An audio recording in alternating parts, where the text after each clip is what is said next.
All right, Michians, good afternoon. Here we are with part two of our turbulent 1960s notes. The last time that we talked, we started out these notes on the decade from 1963 to about 1974. We talked about Johnson and the early 1960s, kind of mid 1960s. We spent some time on the Great Society, Johnson's liberal platform of reforms. We talked about the Vietnam War, how it began with the Gulf of Tonkin, and how the war itself was playing out throughout the 1960s. We talked a bit also about the rise of the counterculture and the hippie kind of social movement, going through through Students for a Democratic Society and through the hippies, counterculture music, Woodstock, etc. So where we're picking up now, it is the mid-1960s. We've just finished looking at the hippies and the anti-war movement, and we're going to take a look at several other movements that were going on at the same time. A lot of times when you look at the late 1960s, you'll see it called the quote-unquote the movement of movements, and that's because it was a time period when there were a lot of social movements going on for a lot of different identity groups. You already looked at the kind of African-American civil rights movement that was led by a variety of people, including Martin Luther King, and that marched throughout the South and that fought for the end of de jure, or by law, segregation. We finished that movement kind of triumphantly in 1964 with the passage of the Civil Rights Act and the Voting Rights Act that basically outlaw, segregation by law in the U.S. But by 1965, what's happened is that the Black community has sort of taken a look around and realized essentially that ending segregation by law doesn't necessarily mean that problems are over. So if you, for example, are a Black person who lives in Los Angeles or who lives in Chicago, it's great that Jim Crow is over, but that doesn't necessarily change your life that much. You're still facing a tremendous amount of institutionalized racism, or what we call often de facto segregation. So this is segregation by choice, by prejudice, what we call today institutional racism, right? Segregation just sort of because that's the way it is, that type of thing. And so the question is, you have this sort of united grassroots, kind of marching nonviolent movement in the late 50s and early 60s, and how can you transition that into looking at all these many other problems that still exist in society for the Black community, right? You have these growing Black communities and have since World War I in the North as a result of the Great Migration, but what is there for these people, right? What can help them and their problems in their lives? So what we're going to start to see is the development of a movement called Black nationalism or Black separatism, and that has its roots in a couple of organizations. So to go backwards a little bit here to talk about what's going on in the 50s. So back in the 1930s, a religious movement had founded in Chicago, I think, is the first, and then New York as well. It's called the Nation of Islam, and this is basically a Black Muslim church. It's headed by a guy named Elijah Muhammad. This is him right up here at the top, who considers himself a prophet and who preaches the idea that the original religion of African Americans, so people who were brought here as slaves, was Islam. The idea here is it has some merit. Africa, of course, had a strong degree of Islamic influence at the time of the slave trade, although certainly not everybody who was kidnapped as a slave was Muslim. So the idea here from behind the Nation of Islam is that Islam is like the true religion of the Black community, and that Christianity is like a slave religion that was sort of forced on slaves by their masters. And so throughout the 1930s and 40s, the movement grows kind of small. It's, small and kind of localized in a couple of urban centers. And then as the 50s and 60s go on, it's going to kind of take center stage or become a lot more visible, largely because of its most famous follower, and that is Malcolm X. So Malcolm X was born Malcolm Little. He has a sort of tragic and sad family background. He's a really interesting figure if you care to do some reading about him. But the long and short of it is that he basically winds up in prison, and while in prison, he converts to the Nation of Islam, and when he gets out, he becomes kind of the Nation of Islam's most prominent and most eloquent spokesperson. His birth name is Malcolm Little. He and a lot of other people in the Nation of Islam changed their last name to X, like X in math, to symbolize the unknown variable, right? The thing that you're looking for, or the lost family heritage that was lost due to slavery. And so he rises fast through the ranks of the Nation of Islam. He's very seen on television. He gives a lot of kind of well-known speeches, etc. And in 1964, he becomes kind of disillusioned with the Nation of Islam. He actually finds out that Elijah Muhammad was having an affair with his secretary and had some kids by her. And he breaks with the Nation of Islam and converts to what we might consider more like mainstream Muslim religion, goes on a pilgrimage, etc. And then in 1965, he is in New York, February 1965, he's in New York giving a speech on what is today the campus of NYU, Columbia University. And he is shot by members of the Nation of Islam. So he's assassinated in public during the middle of a public speech by members of the Nation of Islam. And what Malcolm X is, or what his sort of significance is for the purposes of this class, is that he is probably the best known proponent or spokesperson for this idea of Black nationalism or Black separatism. What people like to do a lot that's kind of incorrect is to set up this thing where you have, Martin Luther King, who is like, non-violent and peaceful, and then you have Malcolm X, who is violent. And that's not really true exactly. Malcolm X wasn't advocating indiscriminate violence. His views change a lot over his lifetime, but he talks a lot about self-defense, a lot about obeying the law, but when the law comes for you, don't go down. Don't go down, without swinging, that kind of stuff. You can see a lot of his quotes on the slide around the picture there. And so what he comes to stand for kind of is this shift that we're going to see in the Black community as people realize that they've sort of been fighting for 10 years. We've had these 10 long years of movement, and things haven't changed that much. Laws have changed, but like life and treatment hasn't. And so Malcolm X and Martin Luther King are often set up kind of as opposites. They have sort of different views of what is maybe the best way forward for the Black community. Malcolm X, like a lot of the other people that we're going to talk about, thought that Black people should focus on bettering their own community and not worry about assimilating into white society, or desegregating. Another thing that's going to bring kind of the Black nationalism idea to the forefront is the beginning of a series of inner city riots. The first really big one, and you guys might remember this from your textbook reading, is in a neighborhood in Los Angeles called Watts. It's like inner city LA. It starts, as unfortunately so many things do today, with a alleged incident of police brutality, and the sort of simmering tension in these inner city neighborhoods kind of bursts, and there's a series of riots, your usual riot things, buildings burned, a lot of people killed, as you can see on the slide. 34 people killed is quite a bit, and pretty much the entire neighborhood of Watts goes up in smoke. And I think it kind of shocks a lot of people, especially a lot of white people, who look at this and say, well, we just passed the Civil Rights Act. What more do you want? We thought you thought you would be happy. And so it's going to shift a lot of the dialogue around the civil rights movement.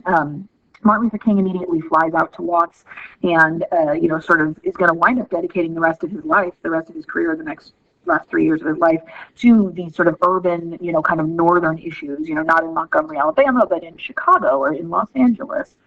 The next few summers, 1965, 1966, and 67, we're going to see a series of summer riots in inner cities. There's a big one in Cleveland, Detroit, Chicago. And so in 1967, the government, Congress, actually puts together a commission to study these riots and to try to figure out what the root cause is.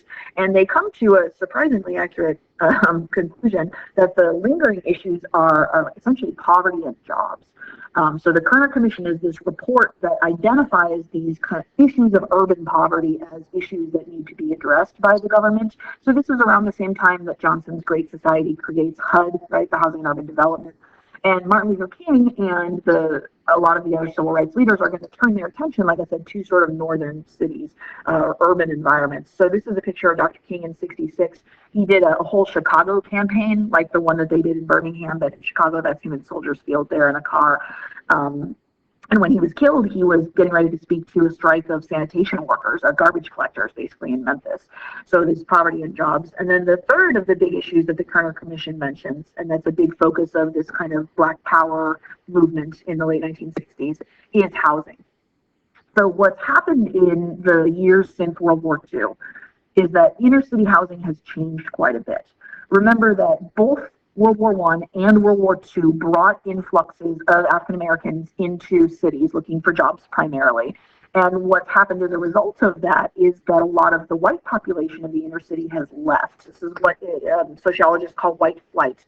meaning that when an area starts to become too diverse, that a lot of white people, middle class people, if they can, will leave and move out to those suburbs, right, like we talked about in the 1950s.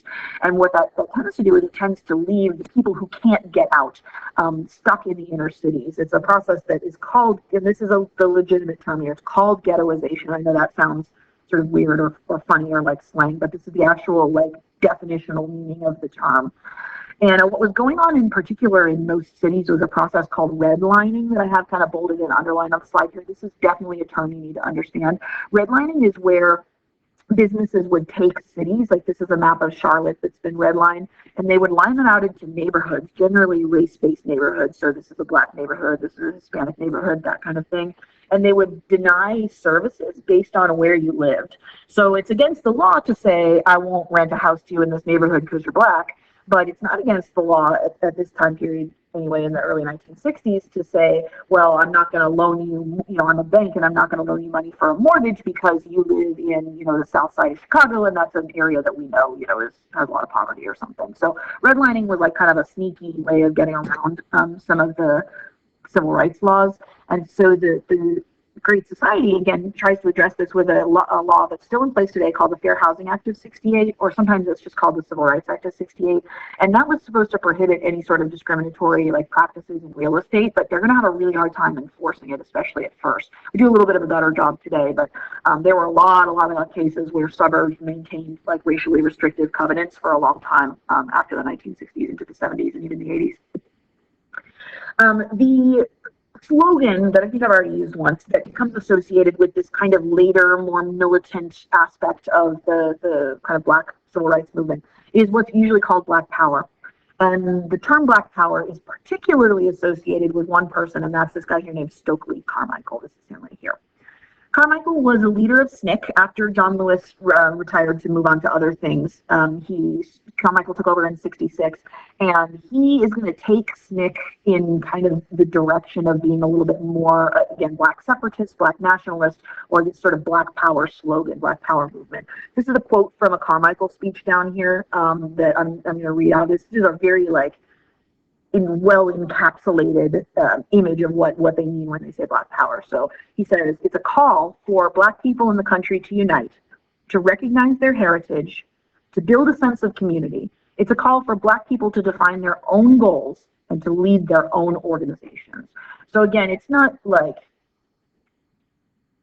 violent or anything like that, but it is very self-determined, right? It's about our community and about not worrying about assimilating into white society or being accepted by white society, but building our own sort of strong base. That's this idea here. And so that the symbol of the Black Power movement, of course, as most of you I'm sure have seen before, is the raised fist, right? And a couple of sort of famous examples here. Whoa, that was not. A couple of famous examples here in this picture. This is the podium of a track and field event in the 1968 Olympics, where two American sprinters, I believe, who had won first and third place, famously lifted the Black Power fist. That was very controversial. It was during the American anthem. Were they disrespecting the flag? Those are arguments that should sound very familiar to you. We're still having them today about sports figures protesting. So this kind of fist symbol in the Black Power movement, it's going to get emulated in a lot of other movements. Like when we talk in a sec here about the Hispanic rights movement, we're going to talk about brown power. So you'll see that idea kind of replicated. The most extreme expression of Black nationalism is the Black Panther Party, which was founded in 1966 in Oakland, California. So that's Northern California, kind of near the Bay Area, near where San Francisco is. It's notable that the Black Panther Party and a lot of this other Black separatist stuff, again, this isn't in the South, right? It's not founded in Birmingham. It's a different community and with a different set of needs. The Black Panther Party is an interesting and complex group that grows out of a lot of local needs and local neighborhoods in Oakland. And if I was saying that Martin Luther King was more about self-defense, the Black Panther Party are about self-defense too, but they very much accepted and embraced, in some unfortunate cases, the use of violence. They have a sort of a brief rise and then a very sharp fall. So as the slide notes, their peak as a an activist group is in early 1969. Several prominent members are going to wind up in some deadly police shootouts. A couple of police members are going to be killed. A lot of Black Panthers are going to be killed. And by 1980, I think the membership in the Black Panther Party is like 1,000 people or something. So this isn't some sort of like long-term, widespread, all across the country type thing, but it's very like the visual image is very striking, marching in black leather and berets, openly carrying weapons. People who were part of the Black Panther Party saw it as a community pride kind of thing. If you were somebody who like lived in Oakland, the Black Panther Party brought pride, it brought organization, it brought a sense of purpose to these communities that were sort of struggling. It tends to get painted a lot as like it's a terrorist organization or it's the Black KKK, but I think that ignores a lot of the historical context behind the creation of Black Panther Party. This next slide that I have here, this is the Black Panther Party's manifesto, their 10-point program or their demands. I obviously don't write this down, but just so that you can get kind of an idea of the rhetoric, the type of thing that the Black Panther Party is asking for here should still resonate a lot today. Like this should sound kind of familiar. So, the power to determine the destiny of our Black and oppressed communities, completely free healthcare, right? That's something that sounds familiar. An immediate end to police brutality and murder of Black people, an immediate end to this wars of aggression here. This is a direct reference to Vietnam. The Black Panther Party was very against Vietnam because, again, they saw it as a war that was, fought by, the poor and the oppressed at the behest of the rich. Full employment, right, decent housing, decent education, freedom for all Black and oppressed people now held in jails, military prisons and jails, land, bread, housing, education. So it's a radical platform, and it was certainly radical in 1966, but it resonates a lot with, these are all still issues, right, that a lot of communities face today. So that's the Black Panther Party in a nutshell. Another thing that is more on like kind of the light cultural side, this late 1960s is also when we really start to see a strong interest in the Black community in kind of differentiating or in claiming aspects of African heritage. I think that's maybe a better way of saying it. So this is, we see like, if you look at hair in the 1960s and 70s, you see like natural hair and afros. This is, we talked about the Nation of Islam already. This is when Kwanzaa first starts to be celebrated, right? That's a kind of cultural religion dashikis. This is also when we start to see a divergence in naming styles between like the Black community and the white community. So taking elements from French, taking elements from African tribal names in many cases, and incorporating those into traditional naming patterns. If you look at a classroom full of Black students in like 1950, the names on the roster are just going to sound like white names. It's Betty and it's John and it's Michael. But by the time you hit the late 1960s and 1970s, you see a little bit more of the differentiation that we see to some extent today. The last two issues for this particular group, before we head into some of our other movements, and these are going to be repeated when we talk about the 1970s and Nixon a little later on here. So the lingering and continuing issues are affirmative action and school busing. So as we continue to talk about racial issues through into the 1970s and into the 1980s, these are going to be the two kind of big ones, and you need to know both of these terms and what they mean. They're a big part of the College Board's outline.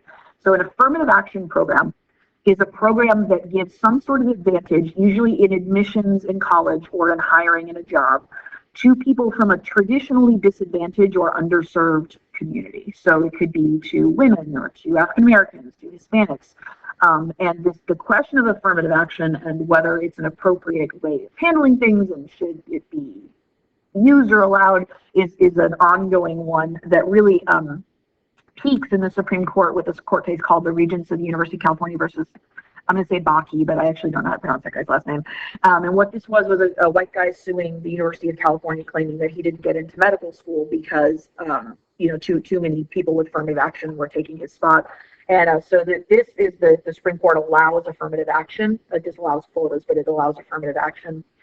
The other big lingering issue that we'll talk again more about when we hit the Nixon slides a bit is this issue of school busing. So this is, Brown versus Board said desegregate, but we still have a lot of segregated neighborhoods, as we've talked about. So what you wind up with, even without laws that say, Black children in the school, white children in the school, you still wind up with very segregated schools. So some municipalities, cities are trying to essentially create integration by busing students from place to place. It would be like if they took a bunch of kids from whatever, Wake County, and they bus them into Chapel Hill and then bus some of you guys out to Wake County to even out, whatever social or economic disparities. One of the big school districts that was doing this a lot was actually Charlotte-Mecklenburg, relatively local. And so there's a big deal Supreme Court case in 1971 called Swan versus Charlotte-Mecklenburg, where the Supreme Court ruled that it was legal for the school district to forcibly bus students away from their local school and towards, some other school somewhere else in the district, if the purpose was achieving like racial parity or racial balance. So those two issues, affirmative action and school busing, as we head into the 70s, those are some lingering issues for the Black community and other communities too. Next thing we're looking at here, we're going to take kind of a quick swing through some of the other ethnic and identity movements that were going on in the 1960s and 70s. The 60s kind of spawns a bunch of these. They tend to borrow a lot of tactics and they tend to overlap. So somebody could be, a Black Power proponent and also, for example, a member of the feminist movement, although the feminist movement, unfortunately, in the 60s was very hardcore white. So this is what we call again, feminist movement. You see it called women's lib, sometimes short for women's liberation or second wave feminism. The last time that we talked about women's rights in this class, the right that we were talking about, the big right that was being focused on, was the right to vote. And that was the key, right? Suffrage was that key issue for women's rights advocates for like almost a century, right? From the 1840s all the way up to the passage of the 19th Amendment in 1920.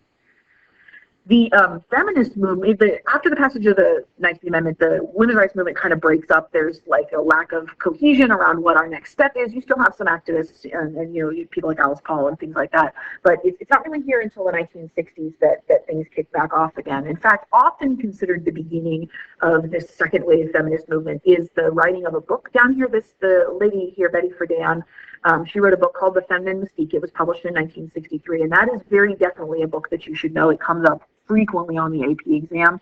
And what Friedan wrote about in The Feminine Mystique was about essentially how many women in the 50s felt unfulfilled by the life that was expected of them by society, by this sort of ideal of the happy housewife. And so a lot of people credit Friedan's book with kind of beginning this feminist movement. As the slide notes, issues are much more widespread, so it's not so much a single issue anymore. It's a variety of things from like gender discrimination in the workplace and sexual harassment to reproductive rights to just kind of like sexism, we might say, divorce rights, etc. The main organization, which is still around today, it's called NOW, the National Organization of Women. It's founded in 1966 by Betty Friedan and then also by another lady named Gloria Steinem, who was an editor for Ms. Magazine. And the two of them are probably the most prominent feminist names that you would need to know and recognize. Before we move on to laws, the feminist movement, like I said, in the 1960s had a real problem with what we would call today intersectionality, meaning that it was supposed to be a movement about the rights of like women overall, but it wound up being very dominated by middle class white women who certainly had problems, but didn't have the only problems, and a lot of times weren't very good at recognizing that other women of different categories, not middle class, not white, also had issues that might need to be addressed in like a different way by the movement. So it's not real good at what we would get today called intersectionality. Some examples of legislation that comes out of the second wave women's rights movement. The Equal Pay Act, which does what it sounds like. It mandates equal pay for both sexes. We don't always live up to that super well, but it is a law, starts in 1963. Probably one of the bigger achievements is the passage of this Title IX in 1972. Title IX, which you've probably heard of before, I would imagine, mandates that any federally funded like educational program or facility, so K-12 schools, colleges, after-school programs, etc., that receive any sort of federal funding, can't discriminate based on gender, based on sex. And so this is why we have things like if you're going to spend X amount on male sports teams, then you have to spend, a commensurate amount on women's sports teams. So this is where, schools have equal amounts of women's sports. It also includes eventually things like, sexual harassment laws on campus and reporting, rape on college campuses and things of that nature. So it's like gender discrimination in education, federally funded education. Another thing that happened also in 1972 that's a pretty big deal is that they push through Congress a proposed amendment to the U.S. Constitution called the ERA, the Equal Rights Amendment. And what this would have done was it would have explicitly stated in the Constitution that women are citizens and that women are entitled to equal citizenship protection. may surprise you to know this, but that is not actually in the Constitution. Now, we certainly treat women as citizens, and we act as though they are protected, but it doesn't explicitly say that anywhere in the Constitution. So it passes Congress in 1972, and over the next 10 years, they're trying to get it ratified by the states. Right? As you may recall from civics, that's what you have to do to get an amendment to the Constitution passed. It's going to fail. And when we hit the 1980s, we'll talk a little bit more about that.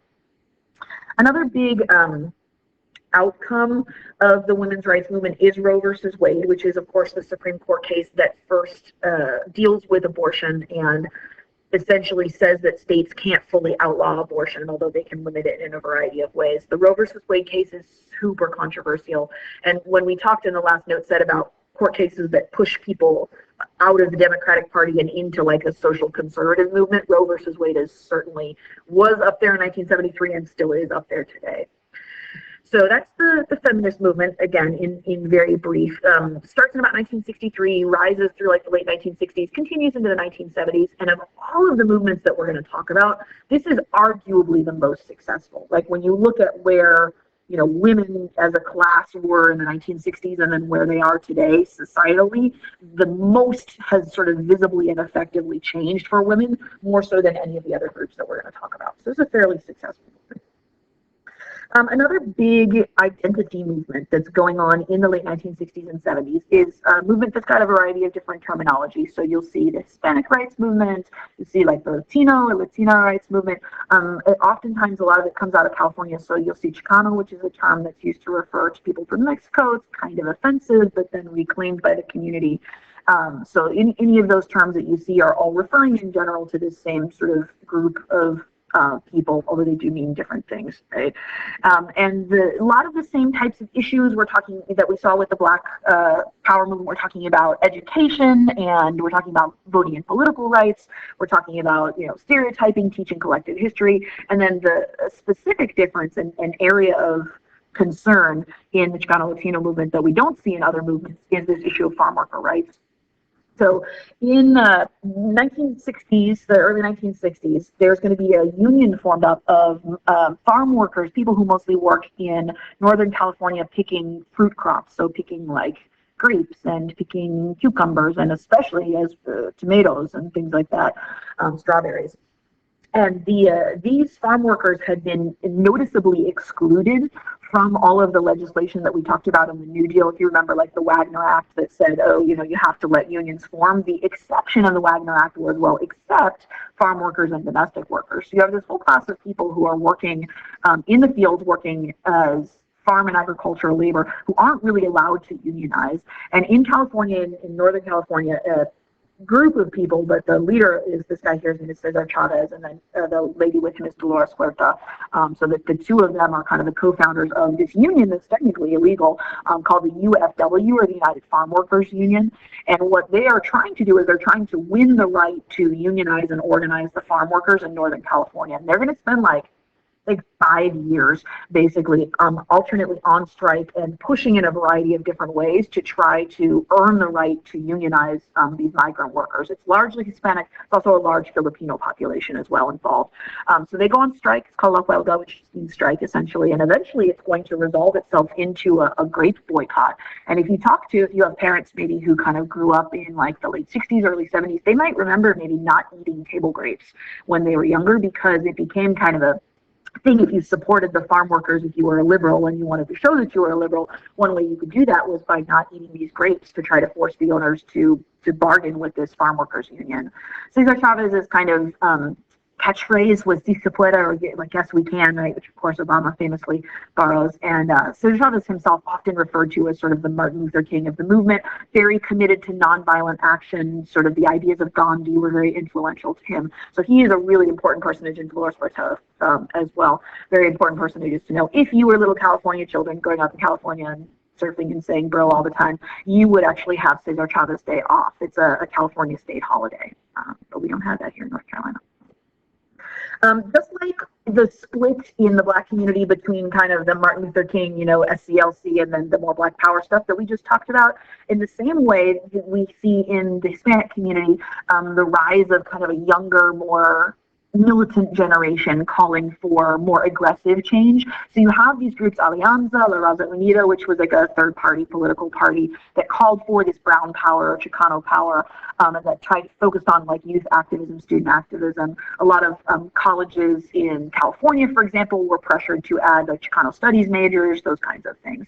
You'll see a lot of this Raza, which means like it means like the race, but usually like the people kind of people, yes, war, no, right? Race first, people first.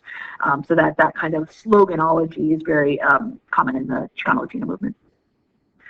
This is also when we start to see like a real embracing or a linking in of especially Mexican culture, but just sort of Hispanic Latino culture in general. So this is when we start to see like celebration of Dia de los Muertos in the United States and like Cinco de Mayo and all of those sort of American, faux-Mexican traditions in some cases. Lots of the murals and artistic expression, especially in the southwestern part of the United States. So the 60s and 70s, big on cultural pride, again, in the same way that we saw in the Black community. Another group that is also gearing up in a very similar way for an identity movement are the Native Americans. What they was referred to as the AIM, AIM, or the American Indian Movement. So you can see the patch down here. This was a radical organization. There were other like sort of more moderate or more mainstream that is going to be involved in several high-profile takeovers of federal government property.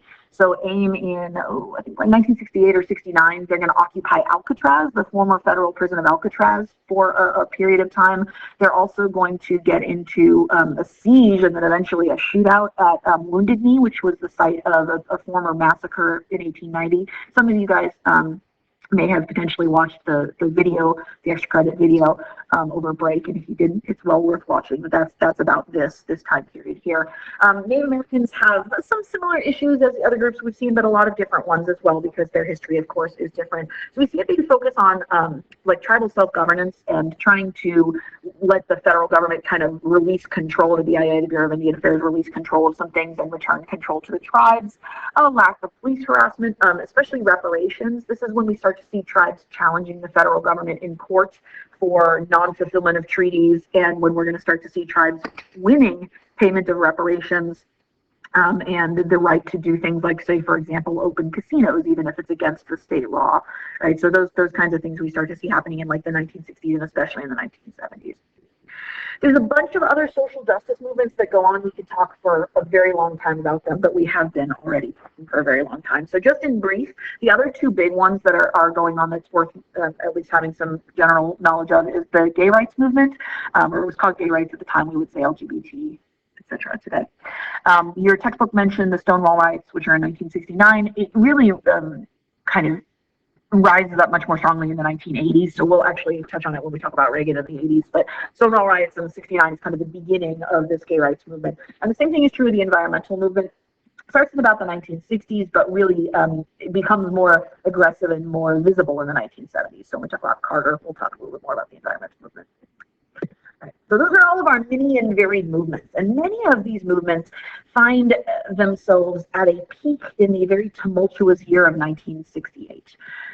If you wanted to, you could easily teach an entire college class just on the year 1968 alone. It's an incredibly tumultuous, busy year of upheaval. It's going to be a big turning point for America in the 20th century, and you know the College Board loves turning points.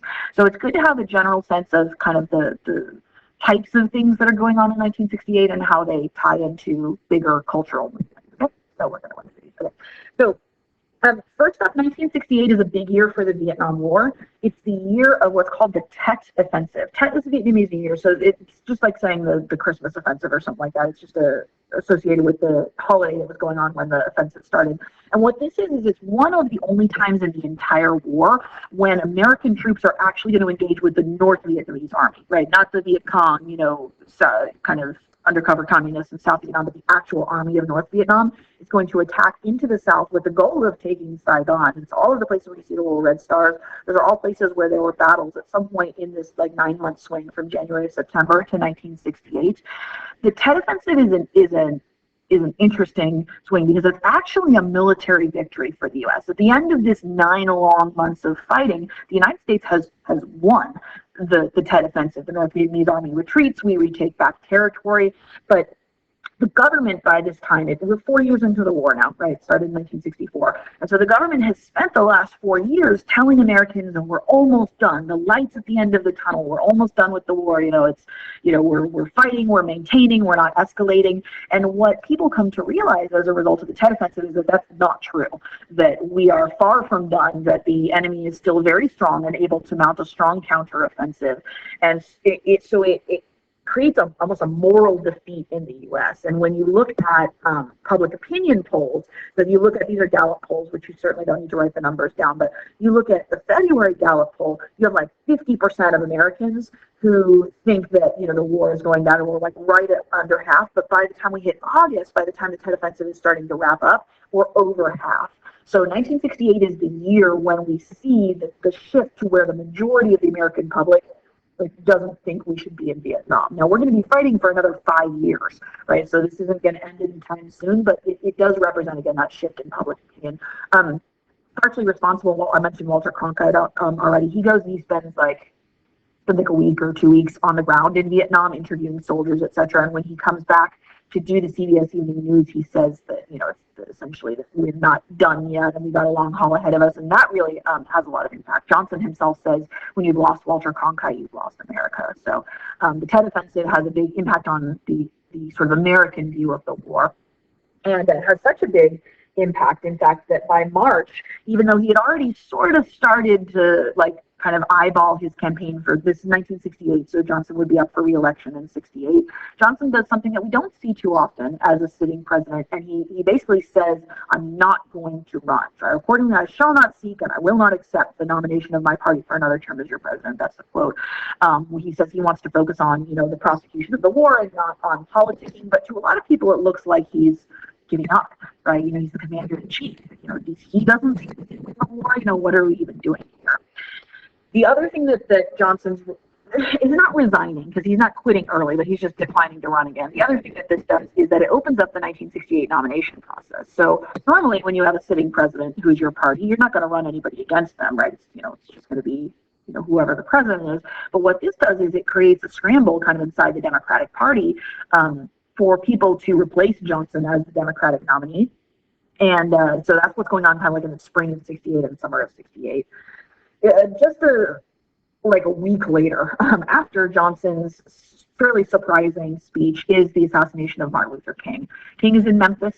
He's giving a speech, like we said, to striking sanitation workers. He is staying in a motel called the Lorraine Motel, steps outside on his balcony in the morning after a last sort of sadly prophetic speech, and is shot from across the street by a guy named James Earl Ray, so essentially a white supremacist.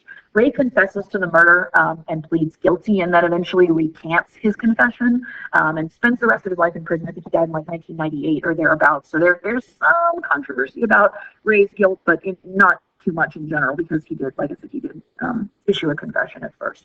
King's assassination hits people in general, and especially the Black community, really hard. And that night of April 4th, 1968, we're going to see a series of riots around the country.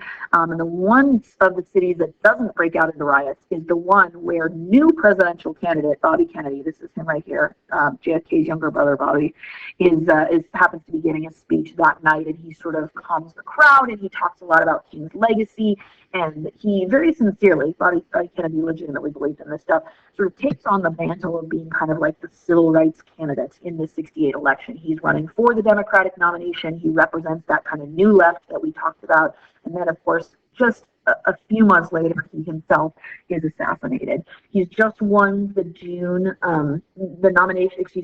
California primaries in June of 1968. And he's walking off stage at the ballroom of the Ambassador Hotel in California, Los Angeles, California. And as he's walking through the kitchen, he is shot by a guy named Sirhan Sirhan, who is essentially a Palestinian nationalist who didn't like Kennedy's policy, his pro-Israel policy. Sirhan Sirhan is legitimately and certifiably insane. And so it's not necessarily a cold-blooded logical assassination, but that is the stated reason. And Sirhan Sirhan is still in prison, actually, in San Diego today. So we had, Martin Luther King has been assassinated, and we're fighting, and Bobby Kennedy is assassinated, and people just really are starting to worry about what is going on in the country. It just seems like we're nearing this breaking point, and it's all going to kind of come to a head at the end of the summer in 1968 in Chicago at the Democratic Party's National Convention.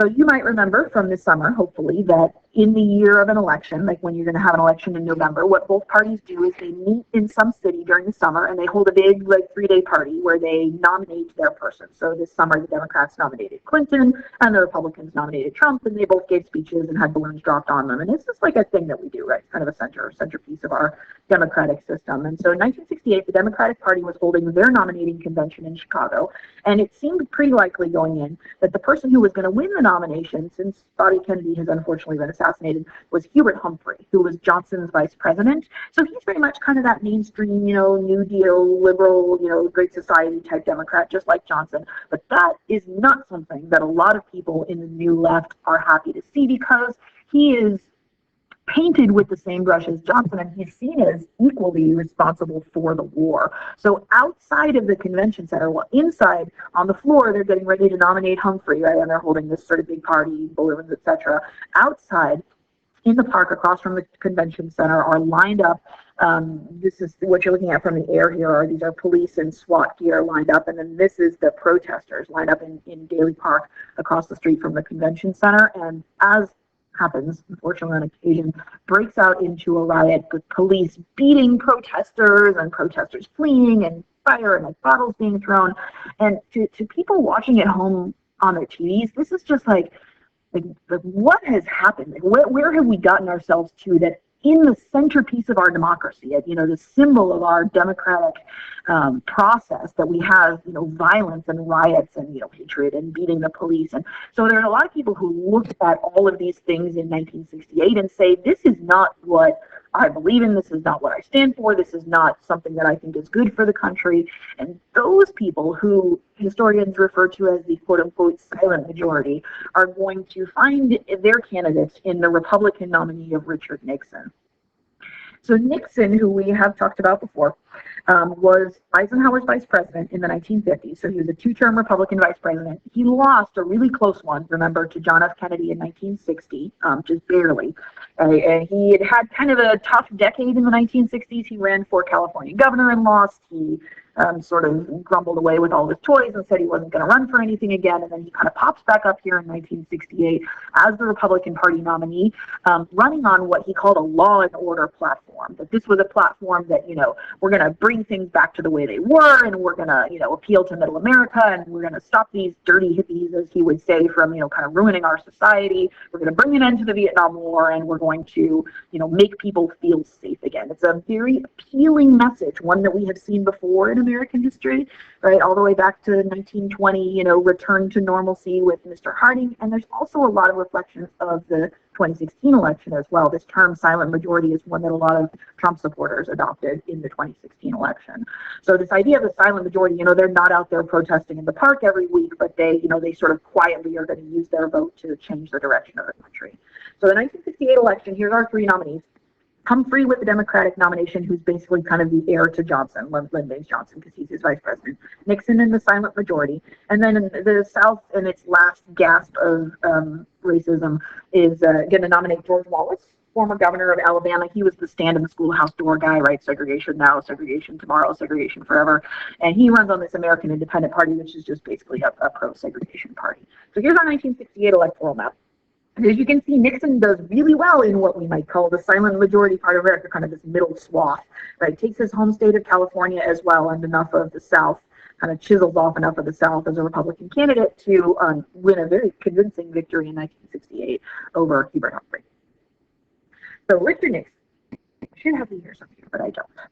Richard Nixon is going to be president from 1969, when he takes office, right, having won election in 68, all the way up until 1974, when he does something that, that no other president has ever done, and that is resign from office. So we're going to take a sec here, and we're going to talk our way through some Nixon. If you need to pause the video, now it's a very good time. Okay. So Nixon comes into office in 1969, right on the edge of what is going to be a major economic shift. It's been like 25 years since World War II at this point, right? World War II ended in 1945. We finished out the 40s. We had all of the 50s, all of the 60s, and that was 25 years of strong economic prosperity where our GDP and our employment rates and all of that was generally trending upwards. The 70s, on the other hand, is going to wind up being an economic downturn decade, a decade of recession, and a decade of what economists are going to come to call stagflation. Stagflation is a term you need to know, and you need to directly associate it with the 1970s. It's the only decade when we use it. If you see stagflation in a question, I guarantee you they are talking about the 1970s. And so stagflation is a term for a combination of high unemployment, so a lot of people without jobs, and also high inflation of prices. So prices are going up, unemployment is going up at the same time. If you're taking a look at this index on here, the blue line represents the CPI, or the Consumer Price Index. So you can see the general upward trend in the blue line during the decade of 70s up through about 1980. And then the green and the red line represent unemployment rates for women and men, and you can also see that, again, generally trending upwards for this kind of whole decade here. And so, this doesn't have anything to do with Nixon himself necessarily, but it is going to put him in the forefront, and then later Ford and Carter as well, of an economy that's changing in some very significant ways. So Nixon runs in 1968, like we said, on this silent majority strategy, and also on what he and the Republican Party call kind of in a euphemism, they call it the Southern strategy, where he spends a lot of time talking about states' rights and returning powers to the states in kind of a coded way that indicates to some Southern states that, wink, wink, nudge, nudge, we won't force you to integrate any more than you already are. It's kind of like a backhanded way of winning Republican votes. And the Southern strategy is pretty effective, as you can see when you compare the 60 and 68 maps. The Republican Party picks up a lot of Southern territory. But then once he actually gets into office, once he gets inaugurated, when we look at Nixon's actual policies, he tends to be more of kind of a moderate to big government type Republican. So he's going to pass the Environmental Protection Agency, which regulates businesses in a lot of ways. He's going to expand, although gradually, both Medicare and Medicaid, which were kind of key programs from the Great Society. Social Security expands. And so all of those people who were frustrated with Eisenhower not being conservative enough in the 50s now look at Nixon and are like, oh gosh, this is Eisenhower part two. We elected him as this conservative, but he's really not. So the Nixon presidency, although he's a Republican, fuels a lot of that neoconservative movement that's eventually going to lead to Ronald Reagan's election in 1980. So same deal as we talked about with Eisenhower. The Nixon courts are going to see a little bit of a shift towards the more conservative side, although still relatively big government. So the Warren Court ends pretty much the same year that Nixon becomes president. Chief Justice Warren dies or retires, can't remember, but leaves office anyway. And he's going to be replaced with a guy named Warren Burger. And so we have Burger Court. Yes, I find that amusing as well, and I hope you do too. So Burger Court, which lasts into the 1980s, slightly more conservative decisions in general, although as we'll see, some of our kind of liberal tentpole stuff, the affirmative action and abortion rights, those do continue to be decided in a more judicially active way by the courts. Big deal controversies in both the Nixon and following Ford administrations. We already kind of mentioned busing and this issue of affirmative action in schools, almost in balancing racial quotas in schools. I mentioned Swan versus Charlotte Mecklenburg already. Another city that's got a big busing controversy is the city of Boston. The city of Boston, where a group of parents found a group they call ROAR, Restore Our Alienated Rights. It's a group of white parents who are angry about their students being bused into a majority black inner city school, and also vice versa. And it gets just sort of really ugly, racist undertones. It creates a lot of discomfort in various communities and kind of people feeling like they're being ignored or their issues are being sort of downplayed. So a really famous picture that won a Pulitzer Prize, I believe, of a guy using the American flag as a weapon to stab at someone. This is during an altercation over busing rights in Boston, but I wouldn't swear to that, in 1970. Another big issue of the 1970s is the environmental movement. So Rachel Carson's Silent Spring came out in 1962. She was the one who basically looked at the pesticide DDT and argued how destructive it was. So if you take HAP environmental science, you've probably run into her. And so under Nixon, we actually see some pretty strong movement forward in favor of like the federal government passing regulations, that are protective of the environment. So Nixon creates the EPA, the Environmental Protection Agency, which is still around today, and which runs regulations to make sure that businesses aren't emitting too much, carbon or dumping toxic waste or those kinds of things. That's the Clean Air Act, which is about carbon emissions, and also the Endangered Species Act. So if you've ever had to, do a report on an animal that was either endangered or, like in crisis or whatever the other levels are, that all comes about in 1973. Our first Earth Day is in 1970. So the 70s are going to be kind of a big environmental decade. There's a couple of big environmental disasters that we'll talk about when we talk about Carter, but the movement itself is kind of underway here. Meanwhile, the area where Nixon is probably going to have the most impact. So if you're looking at the Nixon presidency and you're trying to say, like, what did he do the most? It's going to have to do with the shift in foreign policy. Nixon's Secretary of State is a guy named Henry Kissinger. This is him right up here for the entirety of Nixon's presidency and also all of Ford's as well. And Kissinger and Nixon consider themselves realists. The term that's used for this same era in Europe is the realpolitik, if you've read into that, like if you took AP World or something. And what Nixon and Kissinger are into here is a term or an idea called détente. Détente is a French word that essentially means a warming up of relations between countries that have previously been fighting. So if you take two countries and they've had a long period of warfare, and then you're entering a period where that warfare is kind of not as intense and they're trying to kind of get along a little better and more diplomatically, that's détente. And so the 1970s, under Nixon and under Ford, the United States and the Soviet Union are going to enter this kind of period of détente. So we're going to see more treaties signed. The famous one, and the one that you definitely need to know, is called the SALT Treaty, Strategic Arms Limitation Talks, where both us and the Soviet Union and then also China signs on it eventually, agree to, as the name indicates, agree to limit our production of nuclear weapons and also our stockpiles of nuclear weapons. This is Nixon meeting with Soviet Premier Leonid Brezhnev, and the two of them are going to successfully negotiate out the first one of these. The second one's going to come a little later. Probably the most famous example of Nixon's détente in action, though, is that Nixon is the president who is going to negotiate our opening up to China. The United States has not, at this point, had any sort of formal relationship with China since the Chinese Revolution in 1949, when China became communist, right? We've maintained relationship with Taiwan, or the government in exile of China, but not with like the People's Republic of China, the communist government on the mainland. And so what Nixon and Kissinger do smartly is they look at this situation and they say, okay, like, we're spending all of our time and our effort trying to counter Russia, and then Russia and China kind of have like you would say like a light alliance maybe, but if we can align ourselves more with China, then it's going to be the two of us, and we'll have like a better angle on Russia. It's this sometimes called the strategic triangle, or the term that you hear used for this. So Nixon, somewhat controversially, is going to engage in a series of diplomatic efforts with China. One of them, we're going to send the U.S. ping pong team over to China in 1971 to play the Chinese national team. That's a pretty big deal. And then in 1972, Nixon himself is going to actually go to become the first American president to visit China. He meets with Chinese premier, that show on live that you're looking at in the picture there. And we officially reopen like trade relationships and diplomatic relationships with China. We send an ambassador. China is going to get recognized. They're going to want, this is when they get to hold the China seat on the UN Security Council, right? All of that's going to kind of happen in 1972. So this is a pretty major foreign policy like achievement of Nixon's. And if you're trying to make an argument about Nixon's presidency in a positive or at least in a productive way, this is Exhibit A. And this is, I think, generally considered to have been a good thing that the Nixon administration does.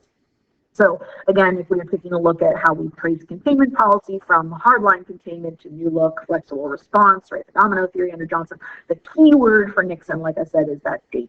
That's really important. The other big foreign policy situation that Nixon's got, of course, is Vietnam, which continues. He runs for office and wins the presidency, promising that he has a secret plan to end the war in Vietnam. It turns out not so much, perhaps unsurprisingly, but he is going to step the war down very significantly. The peak troops, American troops, we reach a little over 500,000 troops in January of '69, which is the same month that Nixon is inaugurated. And then we're going to start to see the troop count step down, right, over the years itself. The plan that Nixon rolled out after he enters office is what he calls Vietnamization, which is a made-up word that essentially means that we're going to slowly withdraw U.S. ground troops, and we're going to leave. Look, we're not ending the war. We're just pulling our troops out, and we're leaving the South Vietnamese troops instead to fight. So the South Vietnamese, we've trained them up, and they will now sort of take over the ground war, and we'll continue to provide air support and air bombing and all of that kind of stuff. It's supposed to be this sort of peace without victory or peace with honor, like we can kind of get out of Vietnam, which we're very much aware is something that we'd like to do at this point without losing, which we definitely don't want to do. Vietnamization, as similar policies in Iraq and Afghanistan, does not work. Like the South Vietnamese just are not able to sustain the ground war on their own. When the U.S. troops pull out, the North Vietnamese troops advance, and so we have to sort of go back in. It doesn't work. I don't think there's any argument about that. And so in 1970, while Vietnamization is sort of struggling into failing, the administration is going to start up a secret war essentially in neighboring countries of Laos and Cambodia. So what the deal was that the North Vietnamese were supplying a lot of the VC in South Vietnam, essentially by just sort of like darting over the border to, this was called the Ho Chi Minh Trail, this supposed sort of secret trail that led through Laos and Cambodia and down to Saigon to supply, Viet Cong rebels in the city of Saigon fighting against American troops. But Laos and Cambodia are neutral, right? These are not countries that are involved in the war. We certainly haven't declared war on them. And so it makes strategic military sense to up your bombing and your war in Laos and Cambodia, because we know that the Vietnamese are using that territory. So we want to win the war. That does make military sense. But from the perspective of a country that's already decided that we don't like the war, we're already majority against it. It's been going on for like 6 years at this point. Nobody likes it. People are dying. This escalation of the war, when people kind of find out about this, really doesn't go over well. And there's this whole rash in 1970, in the sort of spring of 1970, of major protests on college campuses all over the country against these bombings or these incursions into neutral Cambodia. And of course, the very famous one that you read about in your textbook is the protest at Kent State in Ohio, where National Guard troops are called out and they fire into a group of student protesters for absolutely no good reason and kill 4 people, I believe. 4 student protesters are killed in Kent State. The secret war in Cambodia, by the way, is also going to cause eventually the toppling of the Cambodian government and the rise of a communist regime called the Khmer Rouge, who are going to turn out to be really, really, really bad in the region for human rights in general and just for the country as a whole. So it does what happens a lot of times with our foreign policy, kind of circles back around and bites us in the butt. So we are Vietnamizationizing in an unsuccessful way. We're bombing Laos and Cambodia. And the thing in this atmosphere, again, it's all sort of like 1970, 1971, that the New York Times gets a leak, a document leak of an internal document that the White House had compiled that's usually referred to as the Pentagon Papers. And what this was, when Nixon came into office, he essentially wanted a report that would inform him or tell him like all of the things that the government had done under Johnson to prosecute the war. And so it's supposed to be this internal document just for like the White House's edification, but when it's published in the New York Times, what it reveals is that the Johnson administration has been lying to people about the progress of the war, that they've been telling people we are not escalating our involvement while secretly saying, hey, let's escalate our involvement. This does not go over well, as you might imagine. The government is actually going to sue to try to get the New York Times to stop publishing the New York Times versus U.S. that you see on there, but the Supreme Court is going to uphold, freedom of the press. Right? These are documents that have been leaked, and they have the right to publish the Pentagon report. The Times, resumes its publication of the series, etc. And so the Pentagon study, it traces like the growing involvement in the United States, and it makes a lot of people feel very betrayed and very cynical, even maybe people who had been supporting the war up to this point. And by 1971, we've hit pretty much peak dissatisfaction with the war. I think it's like 76% of Americans think we should get out of Vietnam in 1970. And that's a huge amount. It's really hard to get 76% of Americans to agree to anything. So this sort of sums up like the last parts of the Vietnam War, which the details themselves aren't super important, but again, like Vietnamization isn't working, the communists are menacing Saigon, so we resume bombing. The key thing on here that you really need to know beyond just the nuts and bolts of the ending of the Vietnam War is that the peace treaty that is signed is called the Paris Peace Accords, because Paris, as always, is a fun place to sign treaties. It's signed in 1973. And it's signed between, it's like the U.S., North Vietnam, South Vietnam, China's there. And what the agreement is that the United States will withdraw troops. So we'll get all of our troops out. And that's why we consider 73 the end of the war in the United States. And then in return, North Vietnam will respect the boundaries of South Vietnam. One of those things is going to happen. The U.S. is going to withdraw its troops, but the North Vietnamese are not going to respect the boundaries that have been drawn. And in 1975, they're going to surge it again. They're going to take over the city of Saigon, and Saigon is going to fall in 75. I can touch on this a little bit again when we talk about war later, because we're moving past Nixon here. So the war ends for the United States in 1973. Our troops come home. We start to negotiate the release of the prisoners of war. That's a really big deal. But the war at this point in 73, you could sort of technically maybe say the war was like a draw, kind of like the Korean War. But in 1975, when the capital city of Saigon falls, this becomes an outright failure for the United States. The only war to date that the United States has ever directly lost. 3.5 million Americans served in the Vietnam War at some point during the 9 years when we are active. 58,000 dead. It's a lot, but it's actually not that much more than the Korean War is like 52,000, right? And that's largely because our medical technology has improved quite a bit. A lot of men wounded, and actually a lot that are still considered missing today, their remains or their whereabouts are never discovered. Just a tremendously sad and tragic element in American history. On the side of the natives, the Vietnamese soldiers and civilians killed. The estimates vary widely. The Vietnamese government recognizes a number that's somewhere in the range of about 2 million. On the low end, you'll see like 800,000. On the high end, 3.1 million. And then that doesn't even include the hundreds of thousands of people who are killed in the American bombings in Cambodia and Laos. So it's just a tremendous amount of loss of life. It has a deep impact on the United States as well.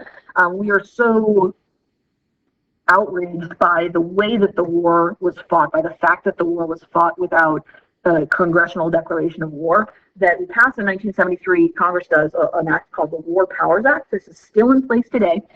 And what this does is limit the president's ability to send American troops into combat without congressional approval. So still today, if the president wants to send American troops into combat, as a commander-in-chief, right, he's supposed to be able to direct the troops, the president can do that, but only for 48 hours. After 48 hours, they have to notify Congress, and after, it's like 30 days, maybe, or 60 days, then they have to get specific congressional approval. So it limits the president's ability to wage war without Congress, basically.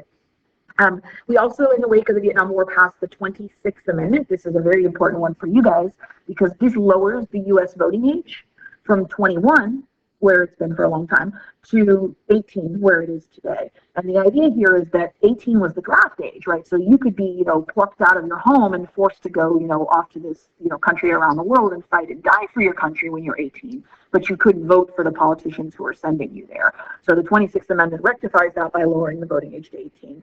And just these last two are a little bit more general, but the Vietnam War has an incredibly negative impact on U.S. morale, on our opinion of the government, on our opinion of ourselves as a world power. We've never been defeated before, and we don't really take it very well. It's going to be a while before we're going to engage our troops abroad in any sort of way again. And the Vietnam War, combined with the next thing that we're going to talk about, which is Watergate, those two things are going to create what is still very much a lingering negative view of the government by the American people. So Watergate. You have probably heard of Watergate, I would hope. At least that sounds vaguely familiar. Watergate was, for a very long time at least, the biggest presidential scandal in American history, and it's going to eventually force the resignation of President Richard Nixon, the only time in American history when that's ever happened.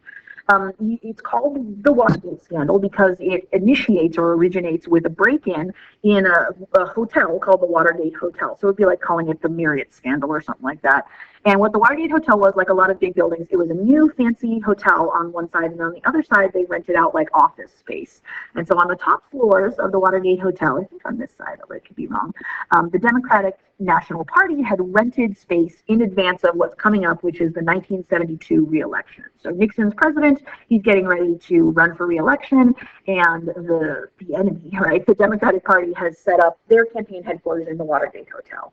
So in June of 1972, the security guard starts doing rounds in the Watergate Hotel, and he notices that the door has been taped open. He untapes it, comes back around again a little bit later, sees that it's retaped back open, goes into the Democratic Party national headquarters and finds a bunch of guys in there, like in black with cameras, basically there to place wiretaps on the phones in the Democratic Party headquarters and also to take pictures of documents and things like that. So the burglars are caught.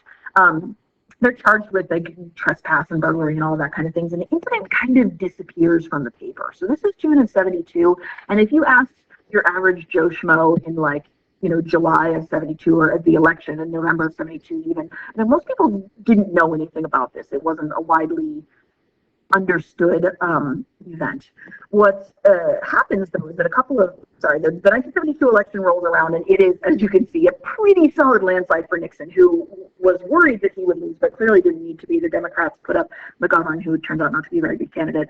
So this is Nixon's, major landslide victory here in 1972. But by the time the election is over, and like we're in that kind of lame duck period, right, where the elections happened, but we haven't re-inaugurated the president.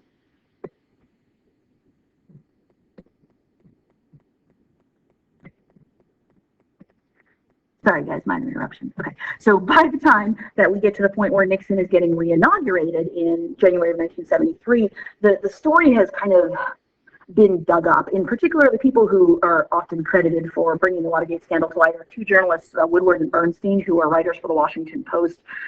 They kind of dig into this. It's like this weird break-in, and why don't we know about this? This is kind of weird. Were they trying to wiretap the DNC? Who paid them? Where did this come from? And what Woodward and Bernstein do in particular is they trace money in the men's accounts and the burglars' accounts to this organization called CREEP, the Committee to Re-elect the President, which I'm sure the acronym didn't seem quite that ominous when they started out. And it's enough basically for the Senate to open an investigation. So in May of 1973, this is like a few months after Nixon's been re-inaugurated, the Senate opened what's going to wind up being like a year-plus long investigation. It's kind of like what they're discussing doing right now for the whole Russia issue, right, in the current administration. And what they're trying to figure out is, like, was the Nixon administration involved in the break-in? Like, did they tell these guys, hey, go break into the Democratic Party headquarters? And then, whether they were involved or not, were they involved in the cover-up? So when the break-in happened, did they commit any sort of crime in trying to cover up the break-in itself? And so as the Senate goes digging over the next year or so, they turn up no evidence really necessarily that Nixon knew about the break-in before the fact, but they do turn up some evidence that he probably was involved in the cover-up, and they also turn up, it turns out, a whole bunch of other stuff that the Nixon administration is doing that's like super illegal. So it turns out that the Nixon administration is wiretapping like everybody that Nixon dislikes. They're wiretapping all of his political enemies. They're using the FBI and the IRS to harass various people super illegally. It's just this whole, they call it the bag of dirty tricks. Like Nixon's just got this kind of enemies list that he's working off of and using his power as the president to harass and punish people who disagree with him. And so the investigation drags on, and people are sort of debating about this, and it kind of keeps going, and Nixon is still trying to wrap up the Vietnam War, and all that's still going on. And what comes to light eventually is that in the White House itself, the Nixon administration, like a lot of other previous administrations in the Oval Office, had hidden tape recorders in the ceiling to record all of the conversations that happened in the Oval Office so that Nixon could use them later to like write his memoirs and remember what people said. And so the Senate's like, oh, really? You recorded all the stuff in the Oval Office, huh? Well, we sure would like to hear that. So they put out a subpoena, right, a legal request for these tapes to be played in the Senate. Nixon refuses. He says, I'm the president, I have presidential immunity, and I don't have to give up those tapes. And so it becomes this court battle. It goes to the Supreme Court. And we have this very odd situation here, U.S. versus Nixon, which is basically the federal government suing the president to force him to release the tapes. And in U.S. versus Nixon, the Supreme Court says that executive privilege does not stand here. The president is a citizen. He's subject to the rule of law, and he has to obey the laws, and you have to give up these tapes. So when the Nixon administration, while all of this is going on, meanwhile, the administration doesn't have enough. Nixon's vice president, the guy who rejoices in the extremely excellent name of Spiro Agnew, is convicted on completely separate charges of tax evasion. He's basically not been paying the taxes that he's supposed to. So he has to resign in October of '73, kind of in the middle of this storm of controversy about the tapes. And what the recently passed 25th Amendment allows Nixon to do at that point, while under investigation by the Senate is to select a new vice president. So Agnew, who he had been elected with, is out. Nixon turns to the Senate and he selects a very well-respected and relatively neutral Republican senator named Gerald Ford, descendant of the Fords, like the Otto family Fords, from Michigan, played football at the University of Michigan, kind of like an all-American guy who people, I think, even still today, I think people have a lot of respect for his honesty in general, and people don't suspect him of being involved in all the Watergate stuff. So that's happening kind of behind the scenes. When the Supreme Court finally forces Nixon to give up the tapes, what those tapes reveal is that Nixon was involved in the cover-up and some sort of payoff, that he was also involved in a bunch of this other kind of illegal wiretapping. In July of 1974, the House is getting ready to submit articles of impeachment. If you recall from civics, the way that this works is the House votes, do we impeach or not? The House kind of acts like a grand jury, right? Is there enough evidence here to actually go forward with the trial? And then the trial itself happens in the Senate, and they decide, you're guilty and you get kicked out of office, or you're innocent and you get to stick around. So in July of 1974, the House is getting ready to draw up charges against Nixon. They've got 3 articles of impeachment, but before they can, Nixon himself resigns. So Nixon is not technically impeached. He would have been if he had stuck around for even a week longer, but he's not impeached. He leaves office, resigns August 9th, 1974. Gerald Ford succeeds him in a really unusual situation and circumstance, becomes the only president we've ever had who's never elected nationally, right? So Ford is elected as a senator from Michigan, but he was never elected vice president. He's never elected president, and it puts him in a really awkward situation to kind of heal the nation and bring us back together and stop us from being cynical as we've become after the Pentagon Papers and Watergate, and instead try to create, again, a healing situation in the 1970s. And unfortunately for Ford, that is not going to work out so well for him, as we will see in our next and last set of notes for the year on modern America from 1970s onward. All right. Thank you guys very much for your time and attention, and I will see you next time.